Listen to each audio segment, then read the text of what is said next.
isn't over. Like all the other times, this will pass. No way. If we want drum and bass to work in America, I think personally that it has to be new and without as much baggage. And my feelings like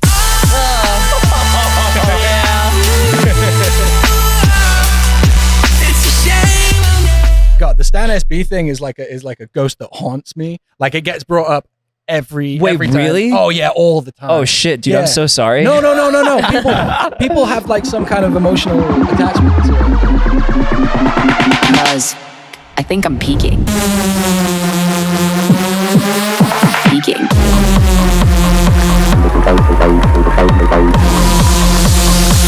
Question of the day. If you could erase one song from your favorite artist from the face of the earth, what song would it be? Wait, why don't you welcome us back to the I'm Peaking podcast? No, because question of the day, that's part of the intro part. Yeah, you say, hi, welcome back to the I'm Peaking podcast. This is why it takes so long to get the intro. We're 71 episodes in and we still can't get it right, guys. We could be getting to it right now. It's the way that Devin does it. He goes, welcome back to the I'm Peaking Pie. Like he's just elongates. Oh, you've got the cadence down and everything. I see. Anyway, question of the day. If there was one song you could remove from your favorite artist's discography, erase it from the face of the earth, what song would that be? Gone forever. Who's that by? Oh, yeah. What's that? They used to be some of my favorite artists. I would say trap has taken over now, but what's that one? I'm sorry. Don't leave me. Slander song? Yeah. What is it called? Love is gone. Love is gone. Love is gone. Goodbye, gone. Why would you? Love is gone. It's gone. feel It's like- literally gone. Forever. Okay, no. Has it? Okay, wait. Let's rephrase the question. Has it never existed, or like erase it now? I would Erase say it now. Yeah, I would It's say Okay, Love is gone. Men in Black, like, Yeah. everyone right. gone. Yeah. Wait. So we Removed from- can't. We don't. You won't remember it either. never won't happened. remember It it. never happened. Oh. Erased from history. Well, in that case, then why would you want it erased if you just don't remember that it's gone in the first place? I mean, it looks like she's No, realizing. it's her reason. Like, Okay. she has to have the reason. Well, Okay, I was gonna. okay. Okay, well, if the question was erase it now, but we still have the memory of it, I would say just because it's like so overplayed. There's so many better songs or songs equally at that level that Slander has put out. It's like, okay, let's give it a rest. It's had its time. This is so controversial. Wow. If you guys are going to clip this, I'm going to get hate. Give her hate. I'm just Give kidding. me hate. It's okay. My DMs look bad enough. But yeah, I just think it's had its time. Maybe we can give the same attention to another song. Okay. Stan, what I about mean, you? it's still a banger, but I don't really have a favorite artist, but I think if I was gonna take something off like one of my favorite artists, it would honestly in drum and bass this would be controversial. The first Pendulum album would be perfect without Sounds of Life, which is like an album track on there. Oh, damn. All the Yeah. drum and bass fanatics in the comments are going they're going to rage. Every track on that album is amazing except that one. Damn. That's what I would do. I'd help their discography. Damn. Actually, the comments end up just being like, yeah, we totally agree, actually. That's a valid take. I don't know. I never liked that one. So my favorite artist is Zed. I would say that if we're not counting, like, because I thought about it this way. I'm like, I have like my favorites, obviously, from the albums that he's put out. And, you know, some are like more lackluster than others. So I'm just going to pull from like his songs that are most notable. I would say out of all of his singles that did well, Happy Now is probably the most underwhelming for me. And I think it's, you know, it's a little on the sadder side. So it's not my favorite. It doesn't really have like a huge drop or anything. It doesn't have the classic Zed feel as much to me. So that's probably the one I would take out. But I do feel like a lot of people like it. Sorry. Gone forever. No, that's fair. That's fair. You go first because I forgot the name of the song. I know which song. I just forgot the name of it. So you go first. Damn, he already Okay. erased it. Yeah, what song? I would say, shit, I don't know, because this is a like it's That's a lot song? of no. is it possible for me to like erase the artist that's a part of the song? Or I have to erase the song. I have to erase the song. that's good. I know I have the to answer erase the song already. completely. I know the answer already. Does the song just need to be? It needs to be like gone off the face of the earth. I can't erase the artist. The song. It would be the song. Fuck, because the song is really. Oh yeah. Okay. You'd take someone Quite off the song. dilemma, huh? It is quite the dilemma. Okay. Well, I think. Yeah, just tell him. Okay, well, I think Excision's discography is great, and there's a couple songs that a specific artist is on that I already know. Yep. Yeah, Yeah, so it's one of my gym songs. So Swagga by Excision and Oh, not the what's one I was it? talking about. No, you didn't think I was. No.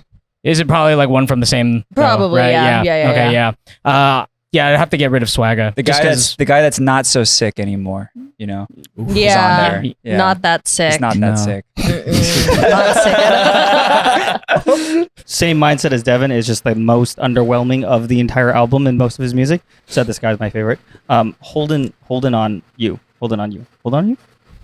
Holding my own. See, that's how Even little with I remember very that song. different. That's how little I remember that song. He's already trying to forget it actively. All right. Well, let us know what song you would remove from your favorite artist's discography forever, so that we can all have some controversial arguments in the comments. And every single reasoning is valid, by the way. Just Yeah, no one's wrong. yeah. Yeah. Well, now I'm gonna say it. Welcome back to the podcast. We have who do we have here? Hi guys, it's JD. We'll introduce you after we got a full intro for you. Gotcha. Okay. I'm Devin. I'm Nand, I'm Daniel. and this is the I'm Peaking podcast. Once again, thank you for being here. Who do we have here, Devin? I know you have this Yes. special intro for I do. our man here. All right, so today on the I'm Peaking podcast, we've got an artist who's still here, leading the charge in the drum and bass movement for over a decade.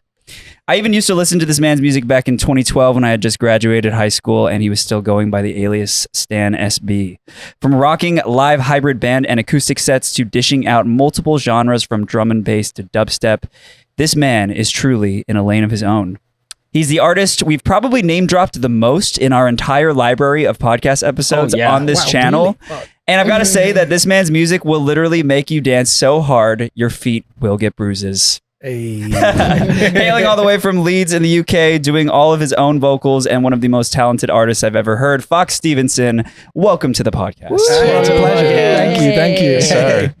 I want you to know a bunch of your songs are like in my gym mix. Oh, nice. So like they're Wait, yeah. crazy you say that because I was in the gym and having the worst workout of my life. Like my workout is so like intertwined with the music I'm listening to, and I was like, you know what will put me in a good mood? Drum and bass. And I was going through the drum and bass playlist, and I'm a new listener for you and drum and bass.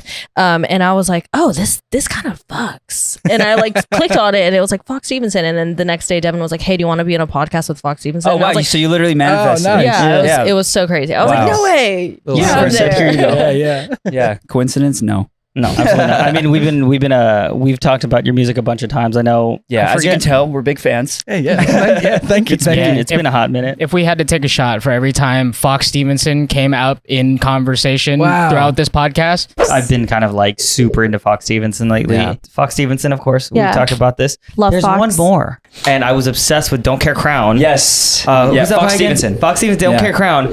Fox Stevenson, who used to go Oh, by yeah. Stan SB back in the day. Yep. Would be Fox Stevenson and then Bailey and then I was me or literally just something. about to say. I was just about to say the fact that you guys had him on Disciple. No, like I remember I he's, went. he's underrated. Yeah, I Dude, remember I one went of my to. favorite artists. I went to. That's true. I mean, to be fair, 2022 is when I started listening to you. Oh, yeah. And That's that when was we like started too. That's the year we started. Mhm. And that was a big that was a drum and bass year for me, and just I remember where were we going? We were going to some San Diego. some festival in Frost. San Diego. Had a radio on, and your songs just kept popping up one after another after another. Damn, thank you. Yeah. Don't Care Crown is still my thank life you. anthem. Yeah, that one's endured. Like Yeah. I feel like there were a few in the COVID times that kind of like fell off already, but yeah, that one I still play. Hell yeah. Yeah, well, we're going to get into talking all about your music more in the second segment. We did have some breaking or not, it's not really breaking news anymore, but we did have some news things going around in the sphere right now, such as the Brooklyn Mirage apparently kicked out their CEO and handed the auxiliary cord to Gary Richards. You want to talk Gary about it? Richards, as in Friendship, Gary Friendship Gary Richards. I saw that he was in yeah. New York for a minute, and I was like, I wonder why. I do wonder. I didn't research this personally, so I'm like, what do they mean by hands auxiliary cord? And what do they mean by to Gary kicked Richards? out? You know what I mean? Because it's like, hey, CEO of Brooklyn Mirage, you're out. Gary, you're in. Or was it, hey, CEO, you're out. Hey, Gary, you want to play some music? Oh, I see. Yeah. You have to like. Hey, you want to play yourself- some music in celebration of us kicking our CEO out? What would you choose? What track would you choose if that was the case? Oh, my God. Well, I know Gary Richards has a really good Dolly Parton's Jolene remix. I'm pretty sure that's the one he'd probably play. Yeah. I don't know. Are you familiar with the Brooklyn Mirage stuff going on right now? Not really, no. Oh, okay. So okay. Actually, for anyone that doesn't really know, the Brooklyn Mirage is a venue out in New York that has been having some problems lately with shows. Lately, I would say it's just since it opened. Yes. Well, it opened. When did it open again? In March. Or reopened in March after all the Reopened in March. renovations. Yeah, so they had a bunch Right. of renovations, and then Sarah Landry was supposed to play a show there, and they had to cancel like last minute, like day of. yeah, if not day like of. day of, and it was like a huge shit show. 'Cause And apparently the venue wasn't even like done yet. It wasn't even still ready. under construction. Wow. Yeah. Yeah. which is crazy, going all the way up to the day of the show. That's Mhm. nuts. So apparently, yeah, they've still been going through some issues, and I guess they just finally were like, all right, well, maybe we need a new leader. Yeah. Wait, so Gary Richards took over, or was he just handed the aux to play? I'm confused. Can we get this fact checked? Did if Gary Richards is gonna be the, I guess, new CEO? Hold on, I got it. I mean, that would be cool. Detective Daniel. I could see it happening. I mean, we got to meet Gary during a Friendship the Cruise. He's definitely a very I think he's a solid intelligent choice. intelligent man who knows how to run a business. Yeah. Mhm. All right. Also, who posted it? Like, where are you reading this off? I of? saw it on one of the EDM news pages. Is it EDM Identity? Oh no. I think it was EDM Maniac. Oh, okay. Well, that's Yeah. where I'm reading this one. Oh, So, Josh Wyatt is out as Avant Gardner CEO and Gary Richards two-step in. So it looks like Oh, Interesting. Yeah. Good for him. Cool. Congrats, Gary. Do I call you Richards? Mr. Richards. Mr. Destructo. Congrats, Destructo. Congrats, G. Hell yeah. yeah. So it basically just looks like Josh Wyatt is effective immediately, just like no longer with Avant Gardner. Wow. And then Gary Richards was also a non-executive chairman of the board. So now he is I see. taking Cool. the mantle. All right. Well, Yeah. congrats, Gary. I'm sure Yeah. you'll do a great job. Yeah, And, considering how good Friendship was and how Hard did like previously. Oh, yeah. Oh yeah. He's definitely had his hand in a lot of different yeah. organizations pots that we enjoy today. Yeah. Well, I think that does transition pretty well into our next question. Just speaking about venues, which would be, do you guys prefer larger venues or smaller, more intimate venues? For a one-off show, correct? Not Could be for a one-off show. festivals? Could be for a festival. I think. I mean, they definitely are different. Let's talk about shows, though. I think. Mm-hmm. Yeah. The question is like, what's a small venue? Like, Maybe look at it in like the perspective of intimate or like Yeah. super massive. yeah, like a smaller club. Like, have you played any of the LA clubs out here? Probably, but like, yeah, like I guess you're talking like, Like Academy or like 400 versus like Yeah. 2,000 plus. Yes. Yeah. Right, Yeah. yeah. Yeah. Yeah, because I feel like you have a lot of experience like playing both. lots of different venues. Yeah. Yeah. I don't know. I think for playing it specifically, it's usually better for the small crowd, because if you're a DJ and you're kind of doing your job and you're reading the room and you're finding out like what the move is that night, like what people are listening to Yeah. or wanting to listen to, Yeah. then you stand a greater chance of of like getting everyone to agree with you when there's less people. That's And totally then when fair. that happens, you can just ride that wave. Yeah, and yeah, have a yeah. sweatbox kind of situation. I see that. Okay, yeah. But like on the other hand, if you are able to hit that same thing with more people, then that's an even better experience. But generally, I do quite like a little 500 cap venue. I think they're probably the most fun. Yeah. Yeah. Do you hear their voices more when they're like singing back your songs? because you're always closer as well. Like, Ah. like if you're playing to like like in a stadium or something, like you wouldn't be able to like hear the front row. Let Right. alone That makes sense. yeah. Yeah. I think it depends on what I'm listening to. Yeah. Like if it's something where I want to like dance, move around, kind of like flow vibe, I'd want a bigger venue for sure, because then it gives me that ability to like, you know, have my space. And I don't like standing in the same spot for too long. Even in small venues, I won't stay in the same spot. I'll walk over. Like if my group is like, oh, we're gonna camp right here, I will walk away and come back. Like I've noticed this even at like big festivals. Even if it's my favorite artist, I don't like standing still for like too long, so I'm gonna like leave and come back. Yeah. So like I prefer that, but I do really enjoy the intimacy of like a stadium size, not a music festival size. Like my favorite will still be Kia Forum. Yeah. Kia Forum Forum's still is great. one of my favorites. And then the Dome in Seattle. Jeez. Tacoma Dome. Yeah. Yeah, Thunderdome was sick. I don't know. I feel like the vibes are completely different when you're choosing between like a little venue or like one like a bigger venue. Like Bill Graham was always the one that I went to, the one in SF. Another great one. And that venue always kills it. But again, different vibe, as if like, let's just say Subtronics was playing at Bill Graham and then Subtronics is playing at DNA Lounge, you know, which is a mini bar. It's it's definitely going to be different. Production wise too, you're obviously going to get the better show at the bigger venue. Mm-hmm. Yeah, and speaking of Subtronics, I mean, like he's playing 6 nights at the Shrine now too, and it's like logistically, you know, what like- makes more sense? Yeah, it's like why not go and book 2 nights at Kia Forum? You know, it's what Excision did back in like April of last year. Right. So what would, you know, what's the reasoning as, you know, behind booking Shrine, which is, I don't know what the number cap is, for 6 nights versus 2 nights at the Kia Forum? It could be availability. Like Kia Forum shares all different types of artists. You know what I mean? Yeah. There's also like the idea of like the super fans. You can get 6 tickets out of them.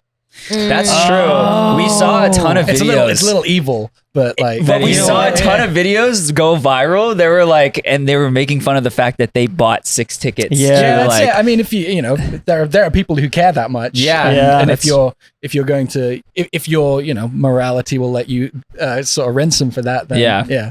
I think it definitely was probably a marketing plan, because I remember when the Subtronics released the first night, it was only one night.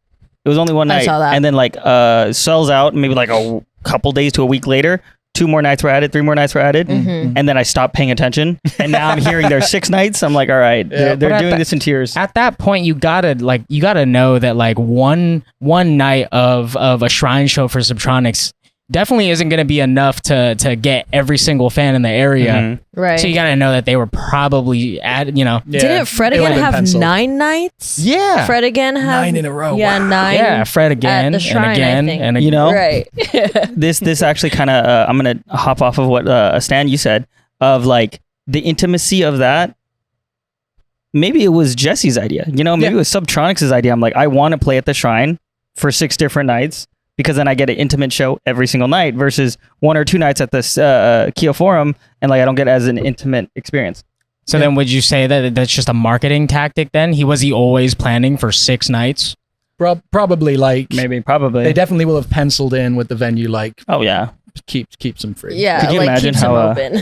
Could you imagine how fatigued and exhausted he's going to be after playing 6 nights in a row though? Yeah, but like he doesn't have to travel. Yeah, Oh, I was that's so about to valid. say you don't have to like tear down your That's production true. and then Yeah. rebuild. That's It's valid. not like you're on tour. I mean, for real, like he's DJing for an hour every night or whatever, or however long the set is. Yeah. It's pretty manageable. Yeah. Fair enough. You know, that's totally a factor that I didn't even consider, is that like, I mean, when you're playing shows at multiple festivals and stuff and you add the travel aspect on top of that, it is like probably 10 or 50 times more draining. Oh gosh, Just you should see how we do the live tours in Europe.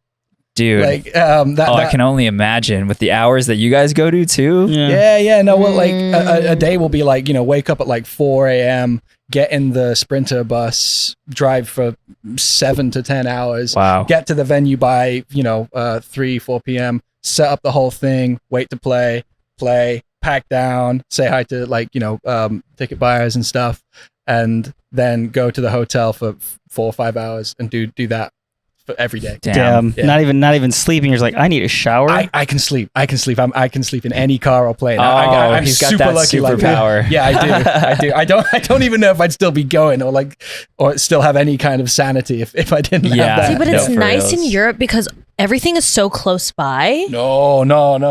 No, it's like driving like cross states. Like Okay. Because I was gonna say I feel like touring in the US is so much harder. it can be like the US is definitely bigger. Right. And there are on our last tour we drove from Minneapolis we drove Denver to Portland in 2 days, which was pretty tough. But if you drive from like Berlin to maybe Vienna, that's not a short drive. That's like, what is that, like 7 hours maybe? I don't know. Wow. Okay. I might be wrong on that. I'm not great at that. But, Yeah. I guess it's different because you can't, you're getting off the show so late, and so you can't necessarily go overnight. You know what I mean? Like midnight to like 7 a.m. No, because we don't get sleepers. The laws are just like the laws of like the vehicles in Europe are a little different, so we don't get the sleeping buses in Europe. Got it. So we do like hotels and a Sprinter. Wait, van. really? Yeah, like out here you assume your own risk, whereas out there there's like more regulation, so like they have to be extra safe, which makes them extra expensive. Yeah. Damn. Yeah. They are really So nice is it out there. illegal just to have those sleeper buses, or illegal to sleep in a vehicle? Period. I'm actually not 100% sure where the divide is, but like out here there's brands like Bandwagon, which is what we used on the tour we just did out here, and I know that or I've heard from people that those wouldn't be legal in Europe. Interesting. We don't Also, have some RVs either. some bandwagons I've seen are like not in good shape too. You know? Yeah. I look at that and I'm like, there's no way you guys are traveling in that. Oh, it's kind of great.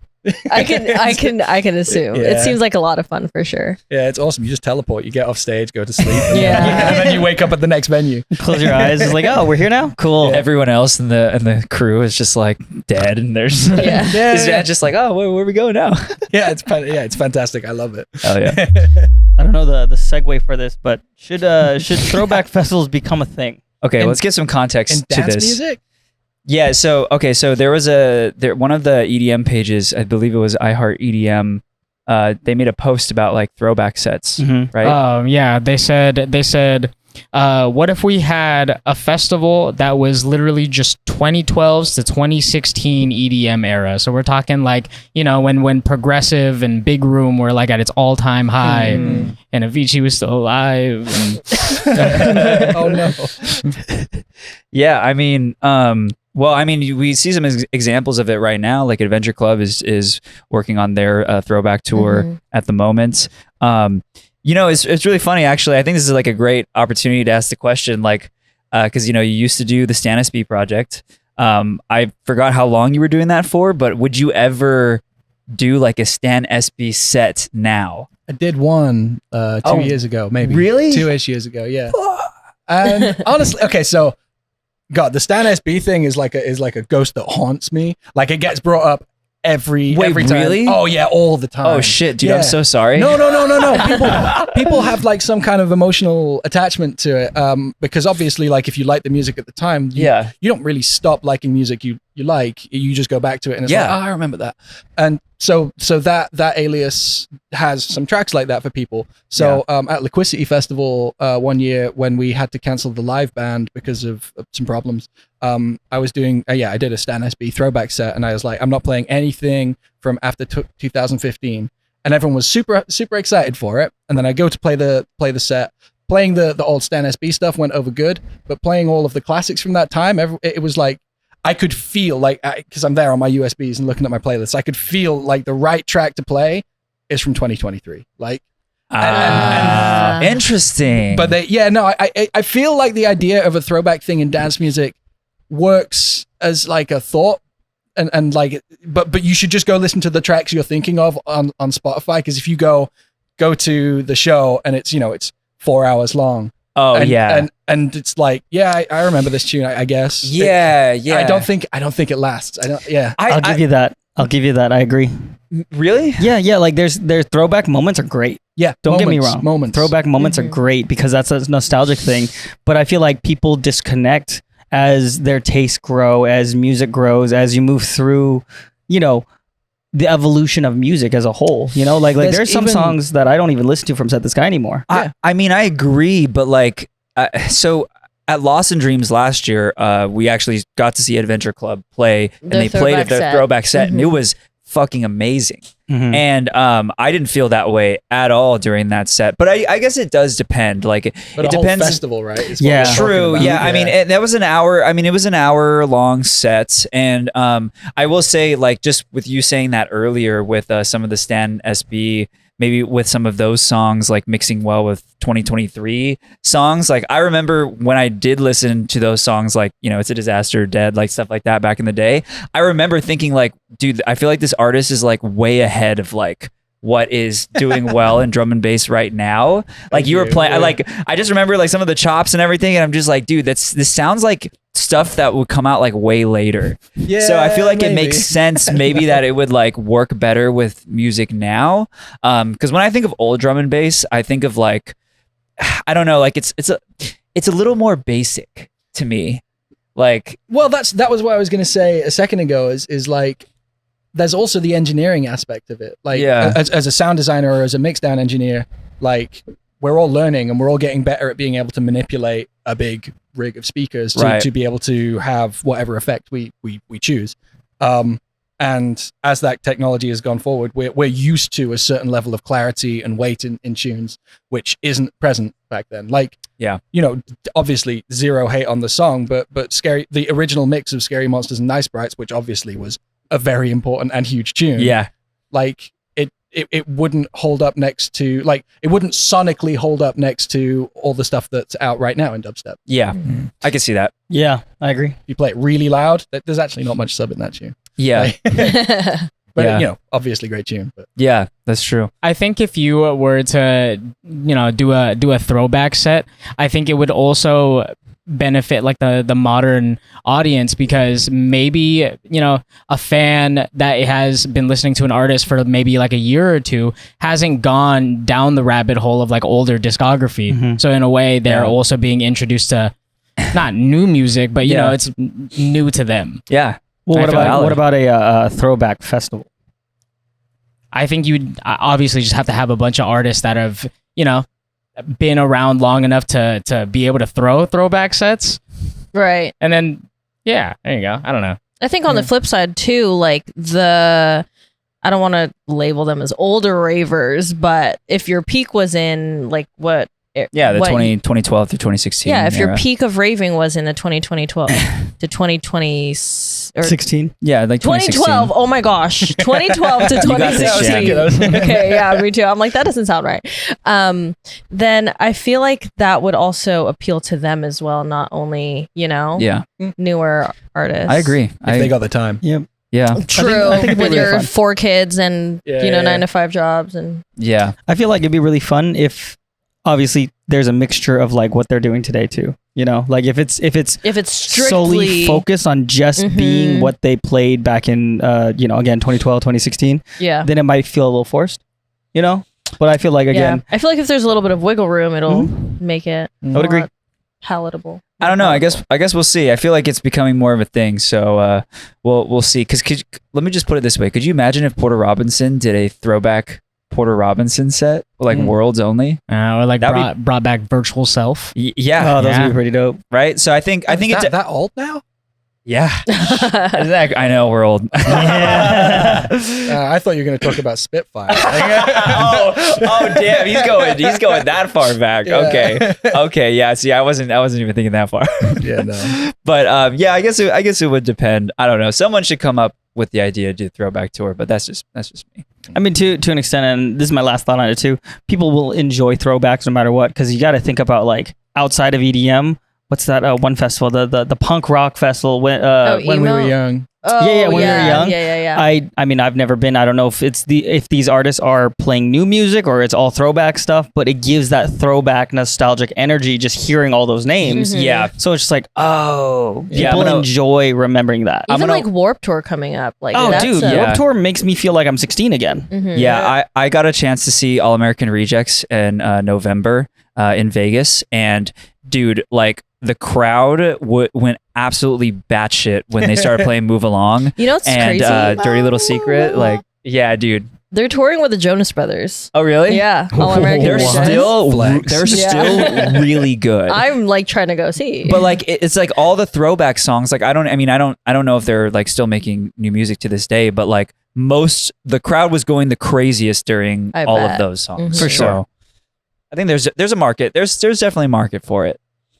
So yeah, someone put it together. Throwback Festival, please. And then have him come play. Oh, play a Stanley set. I'll be in the front row. I'm there looking at my like dates release, and it's like I can't play this. I really want to play this. I can't play this. Like, It's like a 20-minute set. yeah. One day. that was a hard one. It was, and it makes me think about the way that dance music is more so than a lot of other genres. It's a lot of iteration on what's going on. So like, there's a sound that's happening right now in whatever genre. Yeah. And next year there's a step forward or a step from that in a different in some direction, and it's built on that. And then you can trace back the sounds of any genre to basically reference points. Like a good example is like when Yasuo came out in dubstep, and that changed almost everything. It felt like maybe it was a different tune. I wasn't paying that close attention at the time, but the sound evolves through inflection points, and those throwbacks are so far removed that also people who are only into it now, they might not get it. Yeah, that's true. I see your point. I think it would just be a thing mainly for the older people, so they can relive their young days, And then force their kids to come with them and be like, you're gonna like this. Oh my gosh! and the kids are like, what the fuck is this? Like, I don't like this. This is what I listen to. For the record, are you talking about Yasuo as in where the ha ha he hoo comes on? Okay. Yeah, I get you. Yeah, that changed. Well, it felt like at the time that changed the trajectory of dubstep a lot. Yeah, well, you definitely hear a ha ha he hoo everywhere you go. Yeah. It's part of the culture, I guess. Now. Yeah, I have that tatted on my body. Well, it's not really ha he who isn't tatted on my body. Here's the audio. It's the sound the wave. transients. I see it. Yeah. That looks like what it would look like. I feel like drum and bass is like such a good gym playlist. Yeah, it's like type of running speed. Right. Yeah, I feel very upbeat and like I can conquer the world. And driving. When I'm driving somewhere. Yeah, but it's kind of dangerous because I feel like I'm in Mario Kart and I'm like, like in a video game almost. Yeah, then you're going like 90 and a 35. Correct. Yep. So I've been trying to build my gym playlist, and I would love to add some new music. Okay. If you have any, maybe unreleased, if you're feeling generous today. I'm not freaking out. You're freaking out. Stuff. Yeah, I got some stuff from the album which is coming out in a few weeks. Okay. Yeah, if we're doing drum and bass, then I do know which one to do. Drum and bass has easily made it into my top 3 genres, I will say. Heck yeah. Same. In 2022, Devin introduced me to drum and bass. I'm being so dead ass with you. Did not listen to drum and bass at all. Yeah, 2022. I got him into it too. He didn't like it at first. Oh yeah, I didn't understand it at first either. It was just slow growing on me, but and then EDC Orlando hits, and all of a sudden we're at a Wilkinson set. And we have no idea. So good. We had no idea that Wilkinson was playing. So we didn't even look at the visuals or anything. And you learned how to kick step too. That was I was dancing. I was dancing to it, and I was like, man, this is great. Who is this? And then that's kind of when the love for D&B started, growing. I feel like D&B has also been a slow grow in the US in general. Anyways, new music. Music. Yeah, no, drum and bass is a strange one because it's so fast. Like, I remember when I used to tour out here in like 2015, I tried because like I was coming out here with no idea what the scene was like at all, and I'm kind of doing that now too because of the gap. Lower mic a little. Gotcha. Sorry, I shouldn't have said that out loud. It's all good. But yeah, no, I came out here back then and I wanted to play drum and bass because that's what I'd been playing in Europe. And it didn't work. It didn't work back then at all. Oh, but it will now. Yeah, no, I've noticed. Yeah, no, like last week, it was, it's happening finally. It's happening. Yeah. I mean, we've had Reaper on, and I know Reaper has been one of the I don't know the word to use for it, but he's been one of the ones who've been able to break drum and bass into the scene. Yeah. He's definitely a spokesperson out here, right? Yeah. Oh yeah. Yeah, dude, I'm so I excited. don't shut up about you and Feint. Oh You yeah. guys, Oh like, yeah. We came up together. Yeah, I know. Yeah, I didn't know that. I chat with him sometimes actually on Instagram. Really? Yeah, Cool. I like him. He's a cool Good old guy. Andy. I think the three I can think about is like Feint, Grant, and Fox Stevenson. Those are the three that were like 2022 era. Oh yeah. It's interesting. Like, so an interesting thing about myself, and I don't think Andy would mind me saying this. I feel like drum and bass in Europe, especially, and which I guess is where it kind of still is mostly. Like, it's growing out here, and that's fantastic. But there's kind of like a rewriting that can happen out here because myself and Andy and a few other artists I could name are kind of outside of it. There's like drum and bass, because it's so vast. When there's like a subgenre that's really killing it, like you've got like the UK jump up sound right now and the worship sound and stuff. The stuff outside of that often it doesn't disappear because people quite like really varied nights in drum and bass. Like you'll get like a neuro guy and I see. and a sub focus and maybe like myself. But I've always kind of been on the outside of the drum and bass thing because of I guess maybe you can hear like the influences I bring in are kind of undrum and bass. Yeah. I think yours has more of like it's got a little bit more of like a live feel to it. Yeah, I came from pop punk and stuff like that. That's where I started. Yeah, but that's what makes you unique, though. Which That's is probably why I like it so much, awesome. too. Yeah, and thanks. I think the U.S. could definitely use some more of that, and I could use some more of that right now. Yeah, there you go. So this is in theory when this comes out, this episode, this should be out. This is the first track on the album. Okay, this is how the album opens. What's the name of the song? The name is the track's called Yas. Got it. Okay. Got it. Okay. There you go. It was never the goal, no. Inevitable was the fall, you know. You're not out here alone, though. Just know this isn't over. Like all the other times, this will pass.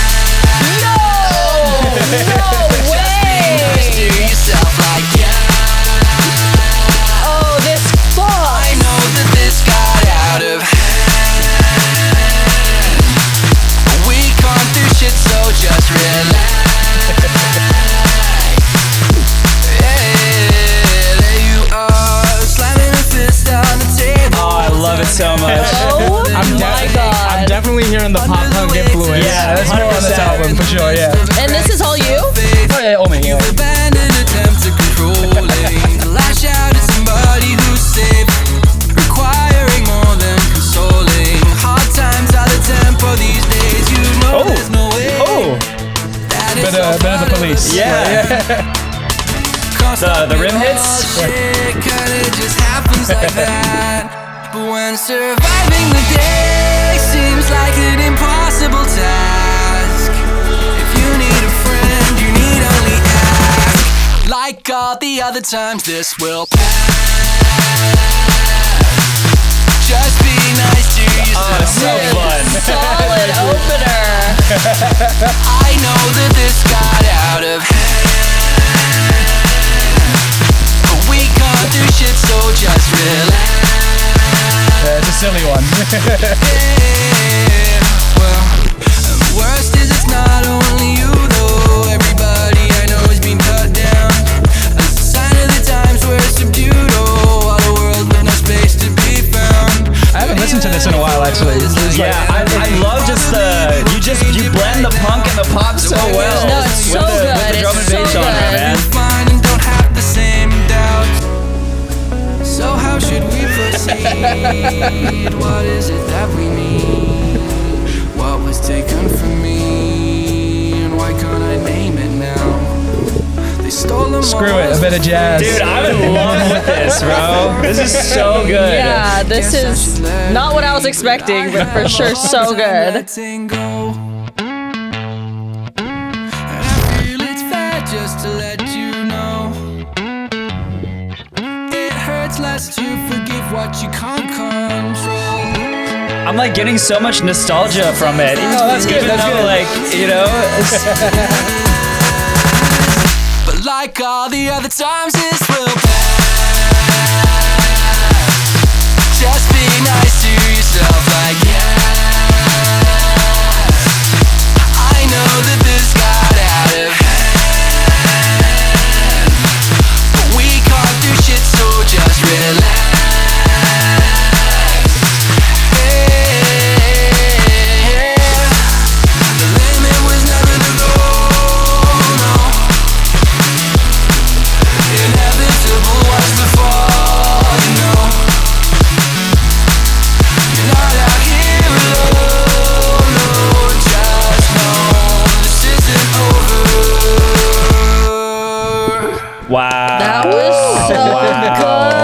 Thank you very much. And I love that it was like long, but it was like you kept it fresh the whole time. Thank you. Like, In the title of its name. Yeah.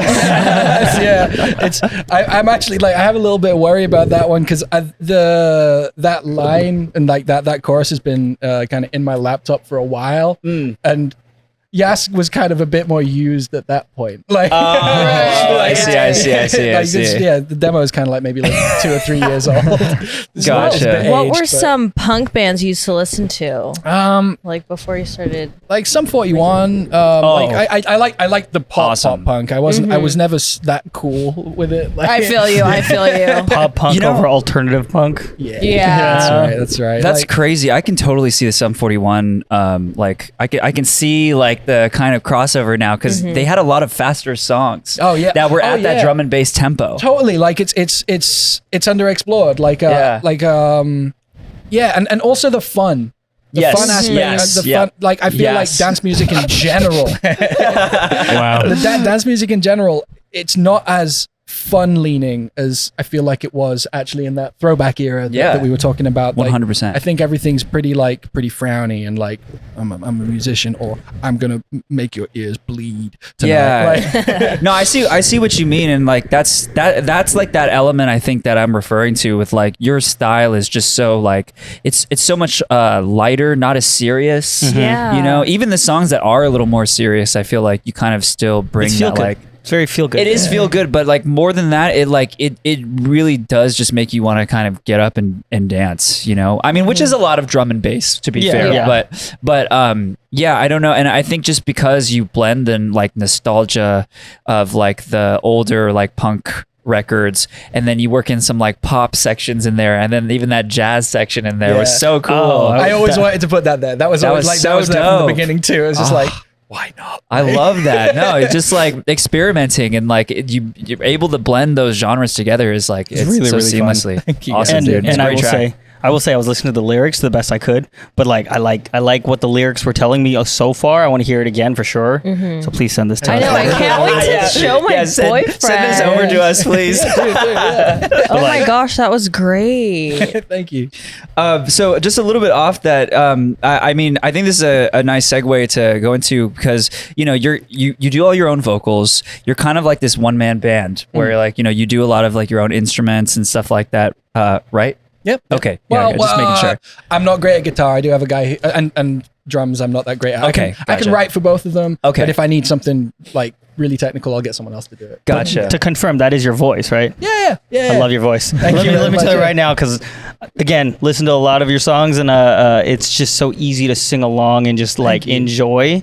So it's really cool to hear that, like, oh, that's your voice, not like you know, you got it off of like Splice. Yeah. Right. Where did like the decision to do that? Where did that come from? Because there's a lot of other artists that like we know of who kind of do the same thing. I don't know if you know like Still Woozy is like an indie artist, or like we just had a friend on. His he goes by Layers. He's like really big in the like TikTok community, and he does like layering stuff, and he also sings on all his own stuff. Okay. Like where did that decision come from? So that decision was made in like I think like 2009 for me. without getting like too existential with it, I believe musically that there's with dance music and with songwriting and with like music in general, like music is such a human fact. I feel like, Yeah. you know, there's always been some form of music around people, and it's always with there's always voices, there's always singing. When I'm making my music, there's not like a point where I start songwriting and when I stop producing or whatever.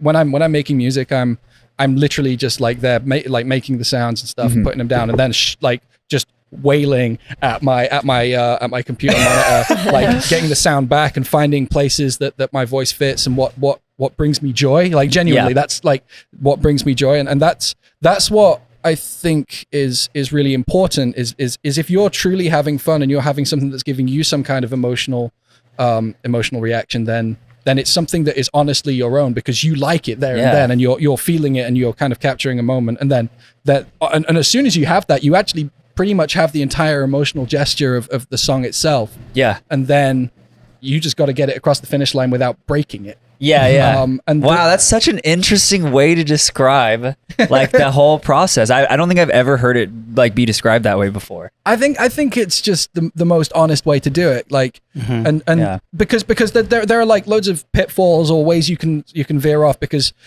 especially with dance music, there's like there's a game you play with making sure that the sonic profile of a song is correct for the places you're going to be playing it. Like, I need to be able to play this dubstep song after a Subtronics song or whatever. But sometimes that can also be a total trap to the song itself, because you want to be able to play it out, but actually this song would sound best like this. And there's so many things like that I could talk about, but like I think the overriding thing at the end of the day is if you're honestly having your reactions, and every time you have that reaction that's positive, you let that actually make the decision. Yeah. Because it's yours then. It's authentic. Absolutely yours. Entirely. Yeah. No one else is going to have the exact same decision-making process creatively that you are, because you listen to whatever you listened to when your parents were, well, when you were a kid, and you liked whatever you liked through your teenage years and have those memories, and all of those things have sort of informed your palate. Yeah. And that's what your music should pass through. Yeah. It translates. Yeah. It translates. Sorry. Oh, but did somebody say something? No. I was just listening. I heard someone say something. I was listening very, very deeply, because I'm currently on my music journey right now with starting out my project, and everything that you just said about, like the way you write something and the way it makes you feel is exactly how it kind of like pushes through into the final, the final listeners. Yeah. That's kind of how I also view like my writing process, and then like like eventually like pushing it out to its final part. I'm just very, very inspired. Like I'm in sync with what you're saying. It's great. And I honestly do wish people would think like that more, because like the really weird and interesting thing about dance music in general, I find, is that juggling act that artists have to do between like form and function, or like the song and the function of the song, like because it's also an engineering genre, like like many people could put down the sickest sound ever and put some drums on it, and that is a banger that you can play, but it doesn't really explore much beyond I can make this sound, right. But then on the other hand, you have the complete opposite, people who are like bearing their soul or trying to create something really beautiful. And sometimes you get artists that are trying to do both at the same time. Yeah. And I would count myself as one of those. And there is an intrinsic like conflict between those things. But that conflict keeps it really interesting to work on. And I don't know, I'm still working it out. Like yeah. No, I think it's cool, because it's the difference between like I think Rick Rubin even has like a quote on this, right, where he talks about like he only makes stuff for himself, and he knows that when he makes stuff for himself that he likes, other people will like it.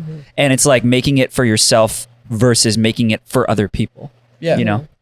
And if you like music, like, well, if you like music, like the music you like informs. Hey, some people don't. True. If the music you like is music good enough to have made its way to you, or like all the way to you from wherever that artist is from, so like there's merit to that already. So you should just trust trust the things you like. You'll make something that's entirely yours, and you won't be trying to second guess what the people who like the music you don't like actually want. Yeah. You can just tell your story and like, yeah, that's it. Like, Yeah. and it'll happen for you Yeah. as you're making the track. Wow. Producers, take notes. Don't worry, I am. Yeah. I'm going to move us on to our next topic because we're already like almost out of time for segment 2. But so we also, because, you know, you're a UK based artist. Not anymore. Yeah. Okay. Yes. You're right. You're right. Wait. Netherlands based artist. Yeah. Now. Okay, gotcha, Yeah. gotcha. So we did want to, because I mean, this is one of the first times, you know, we've had like a drum and bass artist from Europe, and we know that drum and bass is very popular over there. So what would you say are like the key differences between drum and bass over there and here, and where do you see it kind of like what direction do you see it moving in over here? That's a really big question that I have given some thought. I will say I don't feel necessarily qualified to speak on what it's like right now over here. Okay, fair enough. But I can speak based on my experience with doing dubstep over here over a while ago, and kind of what I understood from that. Well, one thing that's really different about Europe's dance scene in general is the production. The production is much lower, like on festivals and stuff. It's we also don't have that many people like really dressing up to go to raves. Like people will just wear like something comfy and a t-shirt. Yeah. I don't know. I wouldn't necessarily hazard a guess at what that means, but that is one difference. For drum and bass out here, if I'm going to get on my soapbox, I love drum and bass. I have loved drum and bass since like 2003. Like I people may not know it, but I've got like credentials. I was on the Dogs on Acid forums, which was a huge forum for drum and bass. That like it got shut down like maybe like 10 years ago, but yeah, that was the place for drum and bass in the early 2000s. But drum and bass is a very self-referential genre, I find. You can, and kind of like what I was saying earlier on, but more so, you can trace back like the sound of a lot of big drum and bass tunes to an originator track that has been kind of like reiterated upon, like a big tune that's been reiterated upon to lead to this track that's big right now. And drum and bass is quite a fanatic genre, I find. People, if you like drum and bass, you love drum and bass usually. He's right. Yeah. And so you're gonna eat that up, and you're going to understand. And if you're on that journey and you do your diving and you listen to stuff, you'll find that thread. And without knowing it, you'll get like dosed into understanding those self-referencing arcs. A tiny minority of the drum and bass listeners out here have any of that context. Okay. So like when you play something that's huge because of the fact that it's kind of played with a form of drum and bass, I find there are tunes I play, and I won't name them because it would be unfair, but like there are tunes I try playing and it's like, yeah, it just doesn't work out here. Because it's so self-referential and it has so much history to why it sounds the way it does. Oh, I see. I think what drum and bass needs out here, and maybe and I'm not saying doesn't already have it in the form of some of these artists that are out here already, but we need drum and bass that is much more entry level and doesn't have as much history in a certain sense, because that might be controversial to drum and bass purists, and I understand that the road that came to here is long and storied. Go easy on us, okay?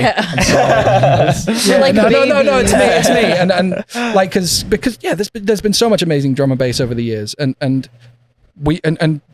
in respect to that, if we want drum and bass to work in America, I think personally that it has to be new and without as much baggage. I don't know what that sounds like. Okay. I don't know whether it's heavy. I don't know whether it's just euphoric and beautiful. I don't know if it is indeed one of the sounds that has worked for years in drum and bass and is traditional, I guess. But yeah, like it would surprise me if we didn't have a similar situation to UK dubstep and Skrillex. I see. Okay. Actually, when you make that comparison, I think I see like more of like what you're talking about. You know, I think for the longest time, drum and bass wasn't like doing that well over here because I feel like it was a very what's the word? It was what's the word when you like something but it's like not a lot of other people like it? I know what word you're talking about. It's like Is it not? Like when you guilty like pleasure. coffee. No. No, guilty pleasure is it. No, When no, you no, like no, something, no, but no, you no. don't want to admit it. No, that's not what I'm talking about. When you like something but that not a lot of other people like. It's Closeted? No, it's a Happy Pride Month, by acquired the way, taste. everyone. There you go. Acquired taste. It's an acquired Yeah. taste. So like when I first got into drum and bass and EDM because it was around the same time, I would listen to drum and bass on the way to like my baseball games. And like no one else, I only knew a couple people that were like listening to it. And the thing that I caught around that time was that a lot of the like structure to the songs was kind of the same. And it was kind of just like, okay, you find like a solid melody, and then you pretty much put like the same, drum pattern behind it, right?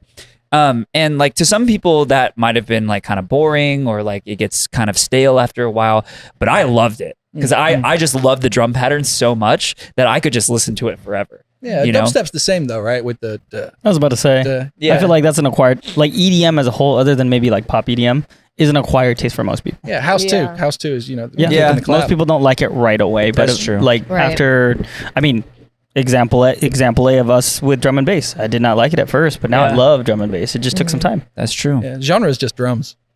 Yeah.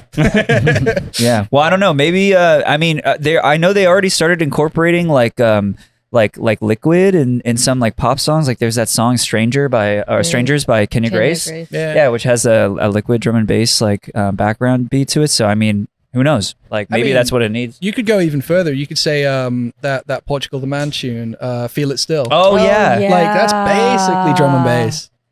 I didn't even think It about depends that. where you draw the line. Like, because Wow, it is. Yeah, yeah, I'm like yeah, thinking yeah. about it right now. it's just a broken beat around that. Like there's like oh man, I wish I could remember, but there's loads of like 70s, maybe 60s like doo-woppy stuff that's like that. It's at that speed. It's like Yeah. right? Like it's a rhythm that exists, and yeah, pop punk again. Yeah. I think one of the things that had drum and bass be met with resistance out here that I noticed and was what other DJs who were American were telling me is like they just don't know how to dance to it, and it makes them feel afraid. Yeah. Honestly, Wait, clip that. Tony's team, please It's real. clip that. That's so real. no, that's real. As of recently with drum and bass, I'm probably not dancing correctly at all, but there's one dance move that I enjoy doing. Like I think it's like a 2-step that I enjoy doing, and I'm like, talking about the drum and bass step. I have no idea. I really don't. Is it the one that I showed you? Honestly, No. my tip for anybody who likes drum and bass and doesn't know what to do, the snare on pretty much all tunes is the constant. You can like just hit that snare and then go from there. Like, if you know how to dance a little, then yeah, feel like that's your pulse. It's a weird, like, it's not necessarily that fast. It's not like techno that fast. You know what I mean? So it's not It's a lot strange. about. It's like 'cause at a it's weird. it's like 87 or 74. Yes, or I was about to 174. say it's a really weird like BPM that you're It is. trying to Yeah. figure out how to dance to. But I do once, feel once like you get it though. yeah, once you get Once it. you get it though. Mm-hmm. So just learn to dance to it. Yeah, There you go. it's And you'll more like it. aerobic. It's not as pulsing. It's Yeah. like you're up and like Yeah. like jogging or something. Yeah. Yeah. Perfect. All right, I have a question. So, with how big the techno scene and drum and bass scene and everything is in Europe, I'm just curious to see, like, what does it actually look like in Europe for drum and bass? Because, like, we all know that techno goes into you go to a techno event or a club or what have you. It's like a Tuesday night for most people. They wear whatever, like a t-shirt, and they just go until like 6 a.m., 8 a.m., 10 a.m. I know it's kind of like that with like other genres as well, and it makes me wonder where do you see drum and bass in Europe, like venue wise? Yeah, venue wise, it's in a lot of the same clubs, to be honest. Like any of the generalist clubs, like Melkweg in Amsterdam hosts a lot of drum and bass nights. Rampage, of course, is at that Sports Palace, which is like the big Drum and bass festival. Yeah. The stadium, the Oh. stadium show they do once a year, which is cool. That's like 14,000 people. It's awesome. It's cool. Yeah, it's mostly just at venues. It doesn't have the kind of, it doesn't have the aesthetics that the techno kind of cultivates. Like you're not going to go to people put on stuff in cool places for any genre, but yeah, it's not really so much that. People just go to the drum and bass show at the venue that it's at. Plus, of course, like Right. the festivals and because drum and bass, I think I mean, this would be contentious. I don't know if I fully mean this, but drum and bass is at least one of the most wide genres in terms of the sound palette, because you've got like super ethereal, like liquid drum and bass that you could almost like nap to. Yeah, I can see that. But you also have neuro. You also have UK jump up. You have Belgian jump up. You've got like there's a lot of those pockets, and they all kind of look a little different. But it's just like festivals and those what I was going to say with that is that those festivals will kind of cultivate a different vibe. So like Let It Roll Festival, which generally leans quite neuro in drum and bass, generally, not entirely. They have like their opening ceremony with their sci-fi story and stuff, and like inflatable like mechs and stuff. Oh wow, that's cool. Yeah, but like you've got Liquidity Festival, which is one of my favorites. Want to go so bad. You should. Where is It's that? Want to go incredible. so bad. Where is that? That's in the Netherlands. I've heard the name Liquidity Dude, a bunch it's of so times. beautiful out there too. I was looking at pictures. Oh, It's good. It's one of my favorite festivals for sure. It's just cozy, really family vibe. Everyone's like a nice person because the music's all really melodic. yeah. Like rainbows everywhere. It's like Lost in Dreams for drum and bass. Yeah, That's cool. That sounds really nice. That it sounds is. awesome. It's a lovely festival. Yeah, What time of year is that usually? that's in like a month.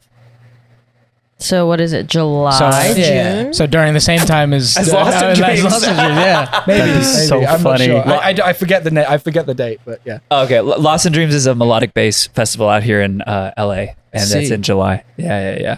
So I imagine it's probably like a version of that. A lot of, well, at least for Lost in Dreams, it's like associated more with like, you know, lots of sad boys and like, you know, Right. the cry banging stuff. But I would say from the footage I've seen of Liquidity, it's like that version, but drum and bass. Everything's drum and bass. Yeah. That wouldn't surprise me. Yeah. Yeah. It's similar to how it is here. It's a pocket. Like here you see house everywhere, no matter what. It's elevator music at times even. And I would imagine it's the same thing with techno. Like everywhere you go, you'll hear it. No, not so much. I think Oh. I think one of the biggest differences between how Europe and the US approach dance music is that it hasn't been underground in Europe since the 90s, pretty much.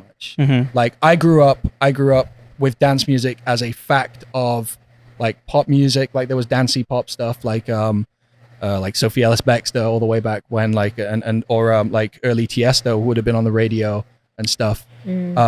Whereas I feel like that moment for the USA was Skrillex. And not to say that the underground didn't exist out here. I know that there was a great drum and bass scene before all that, actually, especially out here in LA, apparently, as I'm told. But I feel like for the masses, dance music hasn't been as much of a fact out here for as long. So you kind of hear everything everywhere. Like you'll hear drum and bass in a store in Austria. You'll hear cool. Yeah. They all just exist. And I don't know. I wouldn't want to speak on what that actually does to the way that people interact with the music, but it's definitely not novel. Yeah, like it's the norm. Yeah, dance music just exists. Like most people would know a drum and bass track, but not necessarily by its genre name, but they would probably know one that they like from the radio. It's really different. It's really different. It's I feel like out here because it's newer, there's certain things that haven't really like settled yet. It's still really Definitely exciting to go to the rave, you know? Yep. 100%. It feels, if I might be wrong, I'm just one guy. No. It feels different. I would agree with what you're saying. You know, out here it's like, you know, it's very radio. Like the radio, you're hearing, you know, hip hop, pop. Although you are hearing more, I would say, like K-pop on the radio now. You are hearing like here and there. Maybe not like full EDM, but songs with, you know, EDM influence. elements. Yeah, influence. You know, trap influence maybe, or like you know, we were talking about the Kenya Gray song. So there's like some songs I feel like that have like that influence, or even have like a producer behind it. One of our friends who's been on this podcast before, Grant, he produces for Tate McRae, a lot of Tate McRae songs. So it definitely exists, but I would say it hasn't become the norm yet, for sure, and definitely not like it was back in like 2012 when EDM was at its like party peak. rock Yeah, anthem. the golden era. I only heard. Well, actually, no. I knew who Zed was before, but my favorite song, like to this day, is Spectrum by Zed, and they were playing that on the radio back in 2012. I remember that. Crazy. I don't think time. that would ever. Yeah, I know. What a time, right? Like it's not a thing anymore. But yeah. So I don't know. Who knows? Maybe it's just a matter of time before that happens. You just need the right artist with the right sound to kind of like demystify those kinds of things. Yeah. I feel we had 100%. Pendulum for drum and bass. Yeah, Like true. that was they were like a truly like radio act at the time. Yeah. They really did a lot for drum and bass. And also Legends. depending on who you ask, also ruined drum and bass. I don't think so, but many did at the time. I didn't know that part, but interesting. Yeah. Interesting. They get the respect now, but they didn't back then. Yeah, that is They were really controversial. interesting. Yeah. So real quick, I wanted to kind of pivot over to your album. We saw that it's your sophomore album that's coming out. So I didn't know it was only your second album that you ever put out. I wanted to ask like a little bit about just what the inspiration for that was, and I also want to combine that with the question, which I don't know if it relates so much, but like why you kind of moved away from like the Stanley project so long ago and changed to Fox Stevenson now. Like what was the significance behind that? So that question's really easy. Okay. That question is I didn't gravitate away from anything in particular with that. That was purely a name change for me. And maybe the slightest bit of maybe away from like a single step away from drum and bass, just purely because I don't just want to make drum and bass. Right. It's the core, but it's not everything. It's not the be all and end all. Like, you know, you can only, if you paint in the same color palette all the time, your paintings get boring. Yeah. So Stan SB had already got like a lot of things going on within drum and bass, and I was just like, I need to be able to just establish this is not the only thing, and so with the new album, I have always kind of been changing the sort of perfect intersection between all the things I love, and I love drum and bass, and you know all the influences that you may or may not hear in my music, and I felt like when I did the first album, I felt like I had something to say in that regard. And finally with this one, like there was talk from my team and stuff like, is it time for another album? And I was like, I looked through my folders because I'm always making stuff, of course. And I was like, yeah, it is. I can do something right now. So I spent like 6 months. It didn't take a long time to make this album. I got it all together. And I'm really, really proud of it. I think it's right. I think there's mistakes I made with the last album that I didn't make with this one. I don't think I'm far enough away from this album yet to really like to intellectualize what went right and wrong about it. Yeah, but That's so valid. no, you don't know until like a year later. But with this one, like with the old album, I felt like I tried to make a really, really wide castanet, really wide, kind of accessible, but more like each track went further from the center, because I was trying to like create this whole. Whereas with this one, the tracks are a bit more similar, but they go further within their own thing and still create this thing. I don't know. I've always felt like there's going to be an act within the next decade that will be a dance leaning, fronting, like, you know, like they do their own vocals. They are the person. Like there's no one who's going to stand in front of them playing the DJ decks and whatever. There will be an act that can hit those that can hit all of those things at once. That people can truly like identify with, because dance music does miss having frontmen, unlike rock or pop or something. Like, you know, someone like Porter or there's a dude called Caracal Project who could do that. Oh, I kind of love thing. him. He's fantastic. Yeah, like there's or myself or any other people like that are doing that thing. There's going to be dance acts that do that, and that, for me, that's what post EDM is going to be. And maybe there's also I hear like the sort of wishful thinking that would benefit you quite a lot kind of thing of it. But I don't know. I think once dance music has existed long enough to not just be like it's dance music, I love it. It's like it's dance music. What can you do with that? That's when things get really exciting. Yeah. I honestly, because you know what I was thinking this whole time too. Like as you were saying this, I'm just like, because you were mentioning that you just got all your visa situation like sorted. I feel like, I mean, I assume that's going to mean you're going to be out here playing more shows. A lot, yeah, hopefully. And I think that's going to be really huge because I mean, all the stuff that you're talking about, I really think. Just my opinion, but I think you really do offer a lot of that stuff. Thank you. And a lot of that like new sound to drum and bass, which now I can see everything kind of connecting off of what we've said. Like that is kind of the thing that we need right now, because it's been great. I mean, like drum and bass it started. I mean, I'm so glad that it started to get popular here. Everyone like loves Jump Up, the sub focuses, the dimensions. Yeah. How can you not? Yeah, exactly, right? But like, it's been like what, a little over a year now, like since maybe a couple years, a year and a half. Yeah, I would say that it's definitely taken its rise within the last 2 years. 1 to 2 years. Yeah, 2 years. yeah. Because I still remember Dimension at EDC 23. Yeah, so like they're in their peak now, and I feel like it's gonna start coming to that point where it's like, okay, what else? Yeah. Right? Yeah. Perhaps. Yeah. I don't know. Yeah. Just yeah. So with the album, I just try and put it all together in the way that I think it should be. And if people like that, that's awesome. Go check it out, guys. Yeah. For reals, like go check it out. And we're actually gonna listen to another track from All that. right. Yes. Do Okay. let me take a look. Do we want? I've got a few. It could be. Oh, we get to Okay. choose. Like 'cause it's unreleased stuff. So stuff that isn't out yet.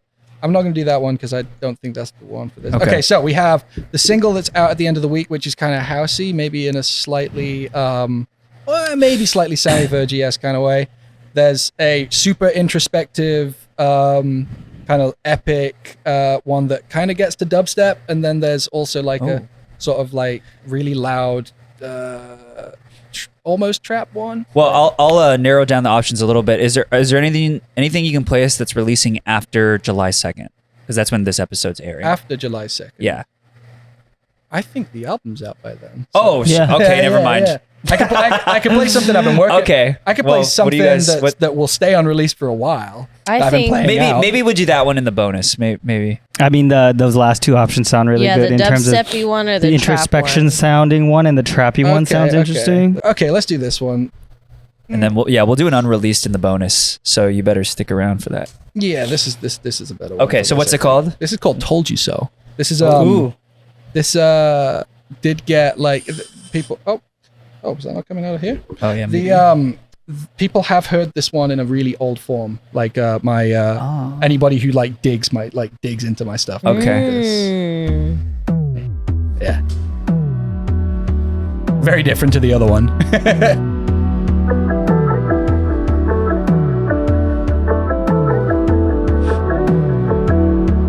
Lights out on a long day.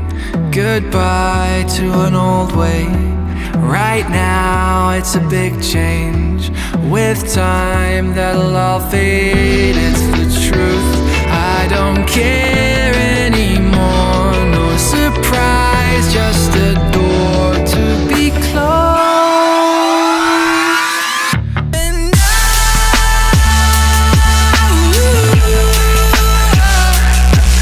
I guess we gotta go our separate ways. And my feelings like it's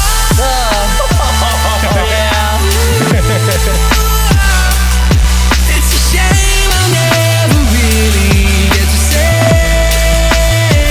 I told you so.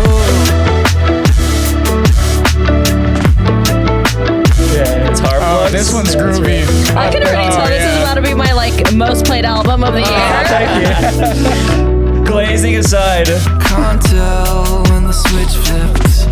Friction into blisters. I swell to a break point. Constriction was your first choice, and the feeling is smothering me. And you look like That hi-hat is so crisp. Oh, thank you. Yeah. That's real, actually. That's played. Oh really? Oh, Sick. nice. good riddance to bad news, my dear. 'Cause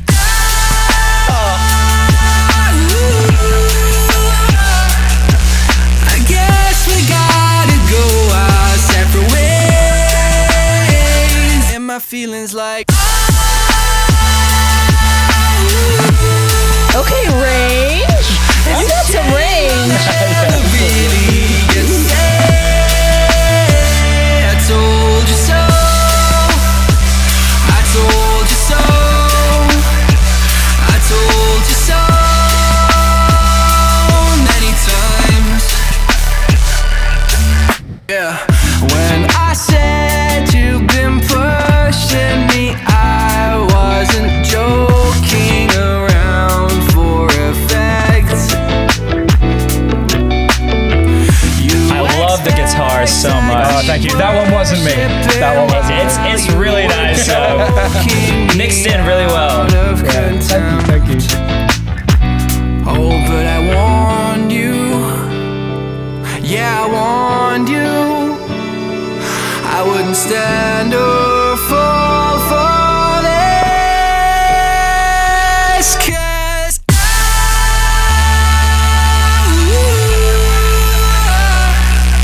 I guess we gotta go our separate ways. And my feelings like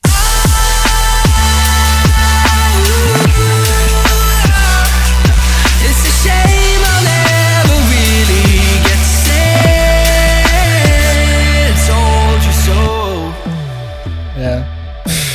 Listening to it again, I'm realizing that I was like kind of borrowing from like early Weekend stuff a bit actually. Yeah, I Like, can kind of see the I didn't make comparison that a little connection bit. until now. Well, Yeah. whether that shows through or not. Like, Bravo. That was Yeah. really, That was really really good. Yeah. thank you. That was really good. What a great note to end the episode on, honestly. Thank you so much for Thank you for having playing. me. Yeah, thank you so much. And just for you guys to know, we are out of time for the episode, but we are going to go hop on over to the Patreon. So if you haven't already, definitely go and check that out. We have bonus content over there, early access to episodes, exclusive playlists, exclusive Q&A, all that kind of stuff. So definitely go and check that out. It's the best way to support us. I'll have all our patrons' names on screen as I'm saying this.